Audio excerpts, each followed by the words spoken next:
Welcome to my YouTube channel learning with dignity. My name is Garima. आज हम करेंगे class 7th English NCERT honeycomb का 9th chapter a bicycle in good repair, और ये इसका first part है। A man I knew proposed one evening we should go for a long bicycle ride together on the following day and I agreed। आई बोला गया है, आई refer किया गया है ऑथर के लिए, और मैन जो है उनसे थोड़ी सा बड़ा है। तो एक आदमी जिसे वो जानते थे, उन्होंने प्रपोज़ किया कि एक शाम को वो दोनों एक लंबी बाइसिकल राइड के लिए जाएंगे, और वो तैयार हो गए।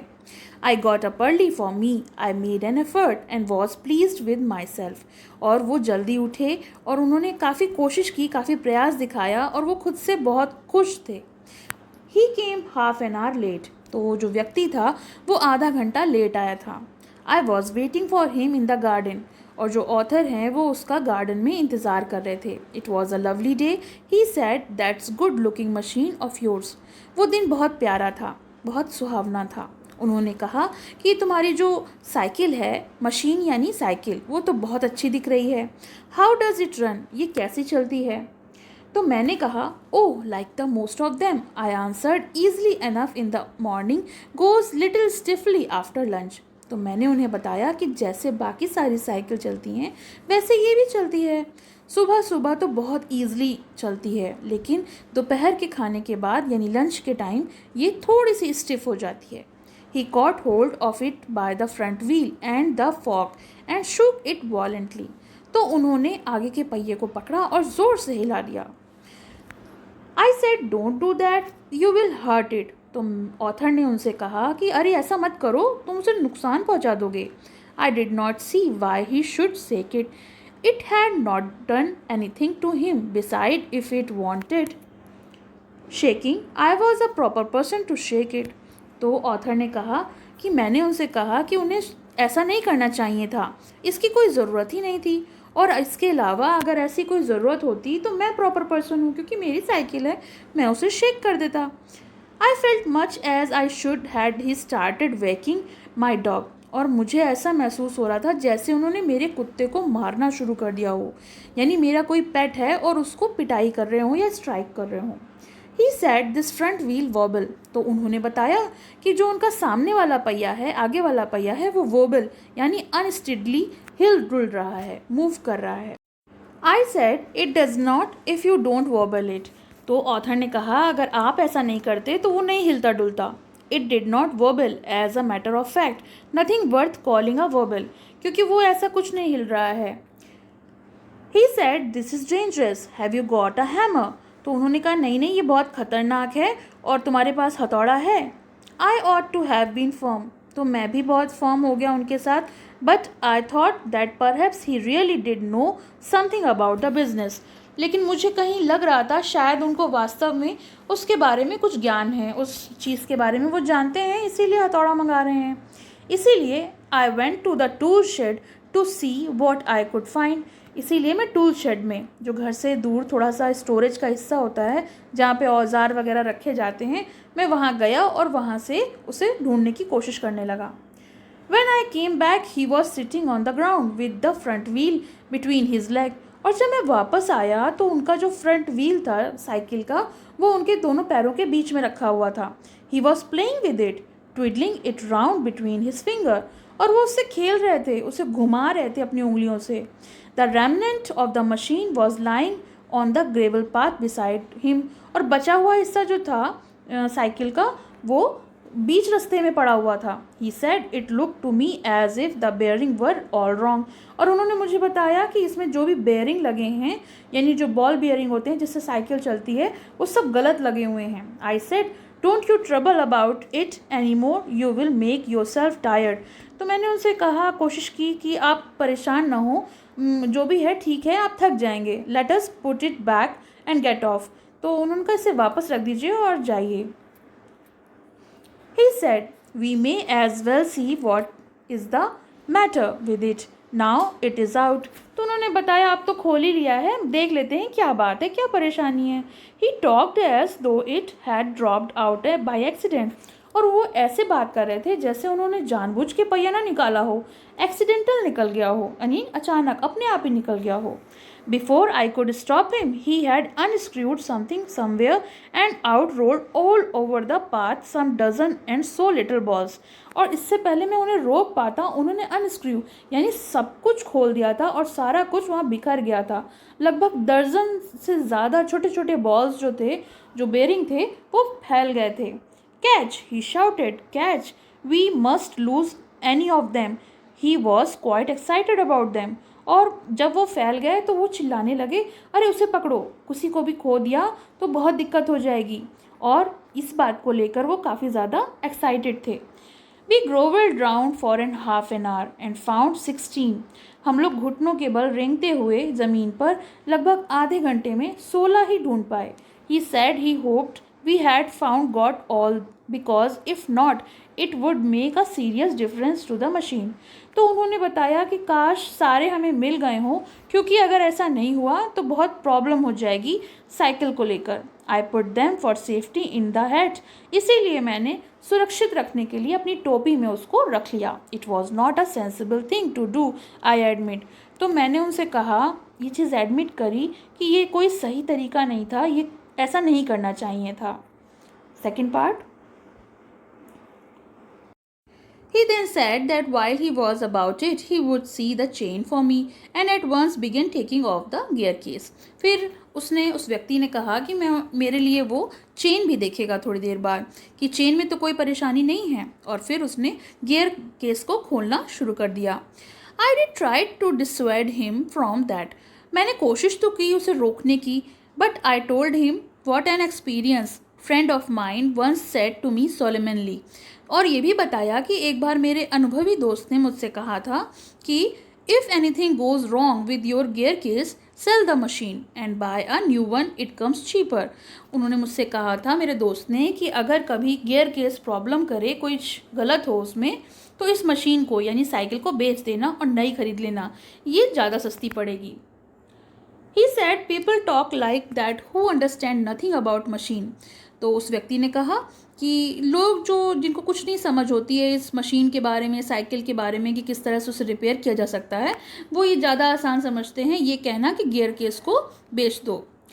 I had to confess he was right. मुझे ये बात माननी पड़ी कि हाँ वो सही था। In less than 5 minutes he had the gear case in 2 pieces. 5 minute से कम समय में भी गियर केस के उसने 2 टुकड़े कर दिए। Lying on the path and was grovelling from screws. और फिर वो जो टुकड़े थे वो सड़क पर पड़े थे और जितने भी उसके स्क्रूज थे, जितने पेंच थे, वो इधर उधर हम लोग बीन रहे थे, ज़मीन पर बिखर गए थे। He said that it always a mystery to him the ways screws disappeared. फिर उसने मुझे बताया कि हमेशा मेरे लिए पहेली रही है कि किस तरीके से जो पेंच हैं, स्क्रूज हैं, वो गायब हो जाते हैं, डिसअपियर हो जाते हैं। Common sense continue to whisper to me. मेरे अंदर का जो कॉमन सेंस था वो बराबर मुझे विस्पर यानी फुसफुसा कर कह रहा था कि मैं उसे रोक लूँ, before he does anything more mischief, कि इससे पहले कुछ ज़्यादा गलत हो जाए। You have a right to protect your own property from the ravages of a lunatic. Lunatic मतलब होता है कोई पागल आदमी और रिवेज मतलब होता है डैमेज। तो उसका मन कर रहा था, ऑथर का मन कर रहा था कि वो किसी भी तरह उसको रोक ले, क्योंकि वो उसकी खुद की प्रॉपर्टी थी, उसकी खुद की साइकिल थी, तो उसको प्रोटेक्ट करने के लिए उसका पूरा हक था और वो उस पागल आदमी को नुकसान करने से रोकना चाहता था। Take him by the scruff of the neck. और वो उसे गर्दन से पकड़कर चाहता था कि kick him out of the gate, gate के बाहर कर दे। But I am a weak when it comes to hurting other people's feeling. लेकिन इस मामले में जो ऑथर था वो थोड़ा सा कमज़ोर पड़ जाता था, वो दूसरों की फीलिंग्स को हर्ट नहीं कर पाता था। And I let him muddle on. और मैंने उसको वो सारी गड़बड़ी करने दी। मिक्स अप थिंग्स का मतलब होता है गड़बड़ी करना। He gave up looking for the rest of the screw. He said screw had a knack of the turning up when you least expected them. उसने बताया कि मुझे बिल्कुल भी नहीं समझ में आता कि जो स्क्रूज हैं वो किस तरह से इधर उधर हो जाते हैं, कुछ भी मैं एक्सपेक्ट नहीं करता उनसे। That now he would see to the chain. तो उसने कहा ये चलो छोड़ो, मैं बाद में देखूंगा, पहले चेन देखते हैं, चेन के बारे में देखते हैं। He tightened it till it would not move. Next he loosened it until it was twice as loose at its before. तो पहले तो उसने इतना टाइट कर दिया कि वो मूव ही नहीं कर रही थी चेन, और उसके बाद उसने उसको इतना ढीला कर दिया जितना पहले थी उससे भी दुगने। यानी पहले उसे टाइट कर दिया और फिर उसे ढीला कर दिया. Then he said he had better think about getting the front wheel back into its place again. और फिर कहने लगा कि जो पहले आगे वाला जो व्हील है, आगे का पहिया है, पहले उसे ठीक जगह पर लगा देते हैं, यही ठीक रहेगा. I held the fork open and he worried with the wheel. और फिर मैंने उस फॉक को, यानी जो चिमटा था, उसको पकड़ लिया, उसे खोला और वो बहुत चिंतित था पहिए को लेकर. At the end of 10 minutes I suggested he should hold the fork and that I should handle the wheel and we change places. Author ने कहा ठीक है, हम अपनी जगह बदल लेते हैं, आप फॉर्क को पकड़ो यानी कांटे को पकड़ो और मैं पहिया लगा दूंगा. But at length we did get the thing into position. लेकिन थोड़ी ही देर में सब चीज़ें अपनी जगह पर लग गईं. The moment it was the position he burst out laughing. और जैसे ही सारी चीज़ें सही जगह पर लग गईं तो उसने ज़ोर ज़ोर से हंसना शुरू कर दिया. I said what's the joke. तो मैंने पूछा क्या मजाक है, क्यों हंसी आ रही है. He said well I am an ass. तो उसने कहा मुझे लगता है मुझसे बड़ा कोई गधा नहीं है. S means donkey. It was the first thing he had said that me respect him. ये पहली चीज़ उसने ऐसी कही थी जिससे मेरे मन में उसके प्रति सम्मान जागा कि उसने अपने बारे में बिल्कुल सही सोचा. I asked him what had led him to the discovery. मैंने उससे पूछा तुम्हें आज ये समझ में कैसे आया कि तुम ही गधे हो, सबसे बड़े वाले. He said we have forgotten the balls. उसने बताया कि हम वो जो बेरिंग थे, बॉल्स थे, वो तो लगाना भूल ही गए हैं. I looked for my hat. It was lying topsy-turvy in the middle of the path. मैंने अपनी टोपी ढूंढना शुरू की जिसमें मैंने वो सब रख दिए थे. और टॉपसी टर्वी का मतलब होता है ऊपर नीचे, और वो बिल्कुल बीचों बीच, रास्ते के बीचों बीच पड़े थे. He was on the cheerful disposition. He said well we must put back all we can find and trust to the providence. उसने बहुत वो जो उसकी जो पोजीशन थी, जो डिस्पोजिशन का मतलब होता है, उसका स्वभाव ही ऐसा था. तो वो चेयरफुल मैनर में बोला वेल हमें सब कुछ वापस वैसे ही पहले से ठीक कर देना चाहिए और भगवान पे भरोसा रखना चाहिए कि वो सब कुछ ठीक हो जाए. We found 11. We fixed 6 on one side and 5 on other side and half an hour later the wheel was in its place again. हमें 11 ही स्क्रू मिले, 6 हमने एक तरफ लगा दिए और 5 एक तरफ, और आधे ही घंटे में पहिया अपनी जगह पर फिक्स हो गया. It need hardly be added that it really did wobble now. A child might have noticed it.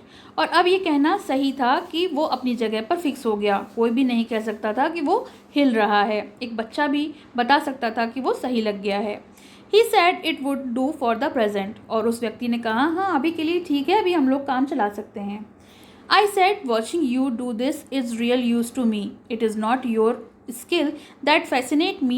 It is your cheery confidence in yourself, your inexplicable hopefulness that does me good. और मैंने उससे कहा कि मुझे तुम्हें इस तरीके से काम करते देखना बहुत अच्छा लगा. तुम्हारे इस तरह की स्किल, इस तरह के टैलेंट ने मुझे फैसिनेट किया. फैसिनेट मतलब अट्रैक्ट किया. और जो तुम्हारा चेयरफुल कॉन्फिडेंस है उसको एक्सप्लेन करना मुश्किल है, लेकिन तुम जो उम्मीद से भरे हो और अपना काम करते हो, ये मुझे अच्छा लगा. Thus encouraged, he set to work to refix the gear case. और इस तरह के उसको मैंने जब इनकरेज किया तो उसने वापस काम करना शुरू कर दिया और गियर केस को फिक्स करने लगा. He stood the bicycle against the house. और उसने बाइसिकल को दीवार के सहारे, घर के दीवार के सहारे खड़ा कर दिया. And worked from the one side. और एक तरफ से काम करना शुरू किया. Then he stood it against the tree. फिर उसने उसको पेड़ के सहारे कर दिया और दूसरी तरफ से काम करना शुरू किया. Then I held it for him. फिर मैंने साइकिल को उसके लिए पकड़ लिया. While he lay on the ground with his head between the wheels. जब वो पहियों के बीच में अपना सर रखकर ज़मीन पर लेटकर काम कर रहा था. And worked at from the below dropped oil upon himself. और वो नीचे लेट के काम कर रहा था तो उसने अपने ऊपर थोड़ा सा तेल भी गिरा लिया था. Then he took it away from me and doubled himself across it till he lost his balance and slid over on his head. फिर वो उसको चलाकर ले गया और काफ़ी दूर ले गया, लेकिन उसने थोड़ी दूर जाकर बैलेंस खो दिया और वो फिसल गया, सर के बल गिरा. Then he lost his temper and tried bullying the thing. फिर उसने अपना आपा खो दिया, मतलब अपना टेम्पर खो दिया और वो उसको बुलिंग करने लगा. I was glad to see showed spirit and subsequent proceeding degenerated into little else than a rough and tumble fight between him and the machine. और मैं वहाँ देख रहा था कि वो किस तरीके से उसके साथ जूझ रहा है. उसका जो रफ़ एंड टम्बल फाइट थी, यानी बगैर किसी रूल्स के जो दोनों के बीच लड़ाई चल रही थी, उसके और साइकिल के बीच, एक मोमेंट के लिए ऐसा लग रहा था कि जैसे साइकिल या तो उसके ऊपर होती या वो साइकिल के ऊपर होता. He would be standing flushed with victory. लेकिन अब वो बिल्कुल विजय होके खड़ा हो गया था. The bicycle formed fixed between his leg but his trim would be short lived. लेकिन उसकी जो जीत थी वो थोड़ी ही देर के लिए थी. By a sudden quick movement it would be free itself and turning upon him hit him sharply over his head with one its handle. लेकिन थोड़ी ही देर में जो साइकिल थी वो उसके ऊपर गिरी और उसका हैंडल जो था उसके सर पर लग गया. At a quarter to one, dirty and disheveled, cut and bleeding, he said, "I think that will do," and rose and wiped his brow. 12:45 हुए थे और गंदगी के साथ और उसके चोट भी लग गई थी, खून भी बह रहा था. उसने कहा, मुझे लगता है कि अब हमने कर दिया है. और वो उठ के खड़ा हो गया और उसने अपना माथा पोंछा. The bicycle looked as if it also had enough of it. और साइकिल देख कर लग रहा था कि अब बस बहुत हो गया. साइकिल के लिए भी आज के लिए काफ़ी हो गया था. ये कहना मुश्किल था कि पनिशमेंट किसे मिला है, साइकिल को या फिर उस व्यक्ति को. I took him into the back kitchen where so far as was possible he clean himself. मैं किचन के पीछे वाले हिस्से में उसे ले गया जहाँ उसने अपने आप को साफ़ करा और फिर मैंने उसे घर भेज दिया. तो ये स्टोरी ख़त्म हो गई. आपको कैसी लगी कमेंट सेक्शन में मेंशन करिए. पसंद आया तो लाइक का बटन ज़रूर दबाइए. पसंद आया हो तो लाइक करें, शेयर करें और चैनल को सब्सक्राइब करें.